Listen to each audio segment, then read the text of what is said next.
நேயர்களுக்கு வணக்கம். காங்கிரஸ் ஆட்சிக்கு வந்தால் அயோத்தி ராமர் கோவிலை புல்டோசர் வைத்து இடித்து விடுவார்கள். 4ஆம் கட்ட தேர்தலில் மத வெறுப்புணர்வை தூண்டும் அரசியல் பிரச்சாரம்.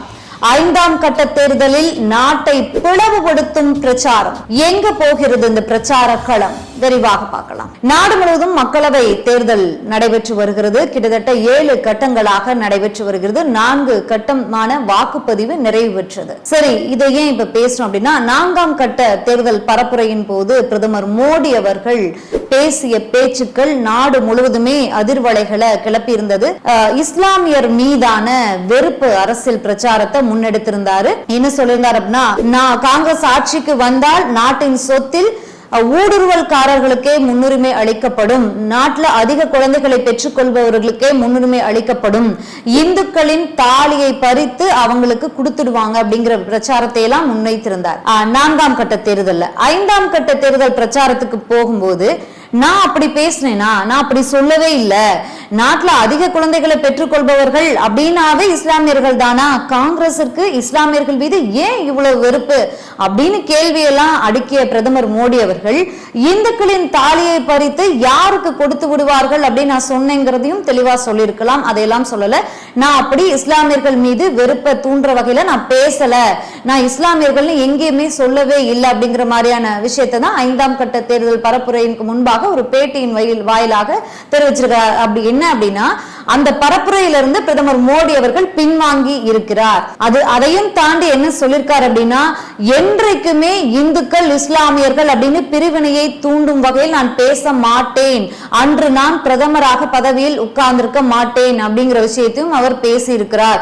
ஏன் இந்த பின்வாங்கல் அப்படிங்கிறது அரசியல் விமர்சகர்கள் எதிர்கட்சியினர் தொடர்ந்து விமர்சிச்சுட்டு வராங்க. ஏன் இப்படி மோடி பின்வாங்கி இருக்காரு அப்படின்னு கேள்விகளை அடுக்கிட்டு வராங்க. சரி, இதெல்லாம் ஒரு பக்கம் இருக்க, இந்த அதிர்ச்சியிலிருந்து, அதாவது ஒரு நாட்டின் பிரதமர் இப்படி மத கலவரங்களை தூண்டும் வகையில், இரு பிரிவினருக்கிடையே கலவரத்தை தூண்டும் வகையில், மத வெறுப்புணர்வை தூண்டும் வகையில் பேசலாமா, தேர்தல் ஆணையம் என்ன செய்து கொண்டிருக்கிறது அப்படின்னு இன்னும் அதிர்ச்சியிலிருந்து மக்கள் மீளாத நிலைமையில அடுத்த கட்டத்திற்கே போயிட்டாரு பிரதமர் மோடி அவர்கள். என்ன அப்படின்னா, இந்தியாவை வடக்கு தெற்கு அப்படின்னு பிரிச்சிருக்கார். இது எங்க அப்படின்னா, 5ஆம் கட்ட தேர்தலுக்கான பரப்புரை இன்று மாலையோடு நிறைவு பெறுகிறது. இந்த பரப்புரையில உத்தரப்பிரதேசம் மாநிலம் பாராபங்கியில பேசும்போது பிரதமர் மோடி அவர்கள் யோகி ஆதித்யநாத் அவர் மேடையில வச்சு பேசுறாரு.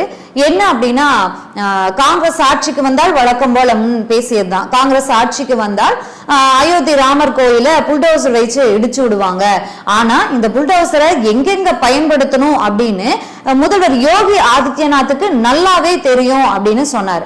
சரி, அவர் எங்கெங்கெல்லாம் பயன்படுத்தியிருக்காரு அப்படின்னு ஒரு முன்னோட்டத்துக்கு போனோம் அப்படின்னா, பாஜகவிற்கு எதிராக யாரெல்லாம் பேசினாங்களோ உத்தரப்பிரதேசத்துல அவங்க மீதெல்லாம், அவங்க இல்லங்கள், அவங்களுக்கு சம்பந்தப்பட்ட இடங்கள் மீதெல்லாம் அந்த அதாவது உத்தரப்பிரதேசத்தின் முதல்வர் யோகி ஆதித்யநாத் அவருடைய புல்டோசர்கள் பாய்ந்திருக்கிறது.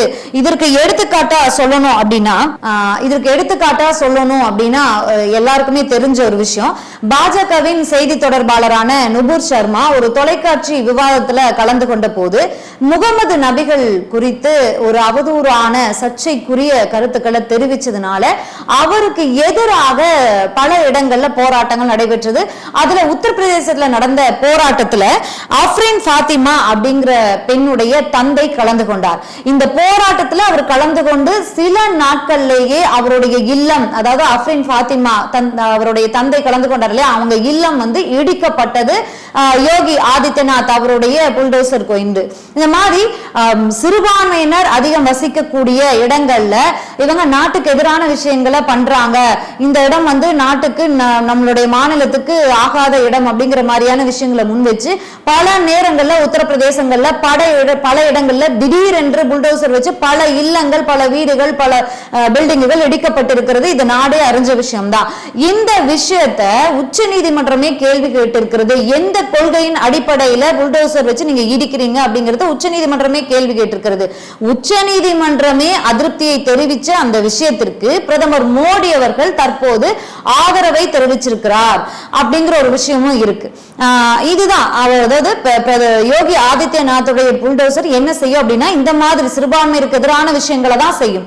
நான் நாட்டை பிரிக்க மாட்டேன், இஸ்லாமியர்களுக்கு எதிராக பேச மாட்டேன், சிறுபான்மையினருக்கு எதிராக பேச மாட்டேன் அப்படின்னு சொல்லிட்டு இன்றுமே 4ஆம் கட்டத்துல சொன்னாரு, 5ஆம் கட்டத்துல பின்வாங்கினாரு. மீண்டும் அதே விஷயத்தை தான் திரும்ப பிரதமர் மோடி அவர்கள் பேசியிருக்கார்.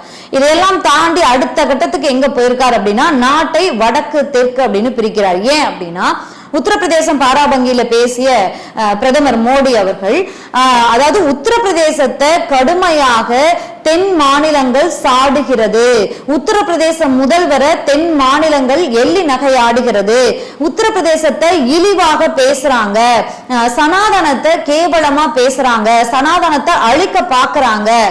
குறிப்பா ஸ்டாலின் இவங்க எல்லாத்தையுமே கேரளாவை சேர்ந்த முதலமைச்சர்கள் அப்படின்னு இவங்க எல்லாத்தையுமே தொடர்பு படுத்தி பிரதமர் மோடி அவர்கள் பேசியிருக்காரு. இதற்கு கடுமையான எதிர்வினைகளை டெல்லி முதலமைச்சர் அரவிந்த் கெஜ்ரிவால் அவர்களும் தமிழக முதலமைச்சர் மு க ஸ்டாலின் அவர்களும் முன் வச்சிருக்காங்க. இதையும் தாண்டி இலவச பஸ் பயணத்தை கடுமையாக விமர்சிச்சிருக்காரு பிரதமர் மோடி அவர்கள். என்ன சொல்லிருக்காரு அப்படின்னா மெட்ரோ ரயில் சேவை இந்த அளவுக்கு சிறப்பாக இருக்கும் போது தன்னுடைய நான் ஆட்சிக்கு வரணும், நான் அந்த இடத்துல ஜெயிக்கணும் அப்படிங்கிறதுக்காக இலவச பஸ் பயணத்தை சில மாநிலங்கள் கொண்டு வந்திருக்காங்க. குறிப்பாக தமிழகம், டெல்லி உட்பட சில மாநிலங்கள்ல இலவச பஸ் பயணத்தை கொண்டு வந்திருக்காங்க. சோ இதனால மெட்ரோ சேவை பாதிக்கிறது, மெட்ரோ நஷ்டத்தில் இயங்குகிறது அப்படின்ற ஒரு குற்றச்சாட்டை பிரதமர் மோடி அவர்கள் முன் வச்சிருக்கார்.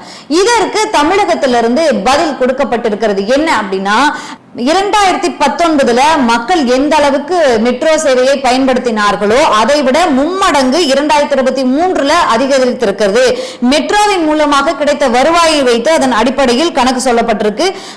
3.2 கோடியா தான் 2019 மெட்ரோ மூலமாக கிடைத்த வருவாயாக இருந்திருக்கிறது. ஆனா 23 அதாவது 2023 9.11 லட்சம் கோடியாக அது உயர்ந்திருக்கிறது. கிட்டத்தட்ட மும்மடங்கு உயர்ந்திருக்கிறது. ஏன் பிரதமர் மோடி அவர்கள் இப்படி பொய்யாக பேசிக் கொண்டிருக்கிறார் அப்படின்னு தமிழகத்திலிருந்து எதிர்ப்பு குரல் பதிவு செய்யப்பட்டிருக்கிறது. அதே மாதிரி டெல்லியிலிருந்தும் எதிர்ப்பு குரல் பதிவு செய்யப்பட்டிருக்கிறது.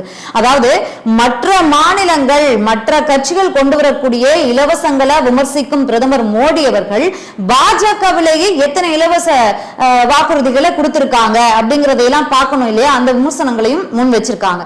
சரி, ஒரு பிரதமர் என்பவர் மதத்தை வச்சு மத வெறுப்புணர்வை தூண்டக்கூடிய அரசியல் பிரச்சாரத்தை முன்னெடுக்க கூடாதுன்னு கண்டனங்கள் எழுந்த நிலையில இவர் நாட்டையே பிளவுபடுத்தக்கூடிய பிரச்சாரத்தை முன்னெடுத்திருக்கிறார். இது 5ஆம் கட்டத்தில் இருக்கும். மக்களவை தேர்தலானது 7 கட்டங்களாக நடைபெறுகிறது. இன்னும் 2 கட்டங்கள் இருக்கு. இன்னும் அடுத்தடுத்த கட்டத்துல என்ன பேசுவாரோ பிரதமர் மோடி அவர்கள் அப்படிங்கிற அச்சத்துக்கு போக வேண்டிய நிலையில தான் நாட்டு மக்களாகிய நாம இருக்கும். சரி, இந்த பேச்சை அங்க ஏன் இவ்வளவு தைரியமா பேசிட்டாரு அப்படின்ற ஒரு விஷயம் எழுது இல்லையா? ஏன்னா தென்னிந்தியால வாக்குப்பதிவு நிறைவேற்றுது. அதனால இனிமே அதை பத்தி கவலைப்பட வேண்டியதே இல்லை. அதனால வட இந்தியால போய் என்ன வேணா பேசலாம் அப்படிங்கிற விஷயத்துல பிரதமர் மோடி அவர்கள் பேசியிருக்கிறதாகவும் எதிர் விமர்சனங்கள் எழுந்து கொண்டுதான் இருக்கிறது. நன்றி. மீண்டும் இன்னொரு நிகழ்ச்சியை சந்திக்கலாம்.